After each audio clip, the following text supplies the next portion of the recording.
రాజన్న సిరిసిల్ల జిల్లా గంభీరావుపేట మండల కేంద్రానికి చెందిన చేపూరి సంతోష్ చారి సీఎం కేసీఆర్ పై అభిమానంతో కేసీఆర్ ప్రతిమను తయారు చేశాడు. వృత్తిరీత్యా వడ్రంగి అయిన సీఎం చేస్తున్న సంక్షేమ పథకాలతో ఆకర్షితులై ప్రతిమ చెక్కడానికి ఆసక్తి చూపానని చెప్పారు. కేసీఆర్ ప్రతిమను తయారు చేయాలనే సంకల్పంతో దాదాపు వారం నుండి 10 రోజులు కష్టపడి సమయం దొరికినప్పుడల్లా సీఎం కేసీఆర్ ప్రతిమను తీర్చిదిద్దాడు.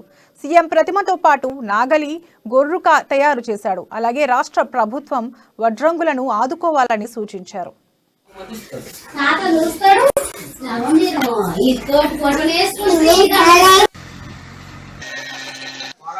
నా పేరు సంతోష్.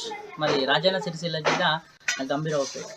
కళ కోసమే కాకుండా సమాజ చైతన్యం కోసం ఉపయోగపడాలని చైతన్యవంతమైన పరిపాలన చేస్తున్న ముఖ్యమంత్రి వర్యులు సీఎం కేసీఆర్ ప్రతిమ చెక్కడం జరిగింది. ఇలాంటి కళా నైపుణ్యం కలిగి ఉన్న గుర్తింపు ఉన్న వ్యక్తులది ఇంకా ఎందరో మహానుభావులు ఉన్నారు. వాళ్ళని కూడా చెక్కి సమాజానికి చూపెట్టాలని నా ఒక కోరిక. అలాగే కనుమరుగైపోయిన నాగలి, వ్యవసాయ పనిముట్లు అయినటువంటి నాగలి, గొర్రు ఇలాంటి చిన్న చిన్న వస్తువులను కూడా చేయడం జరిగింది.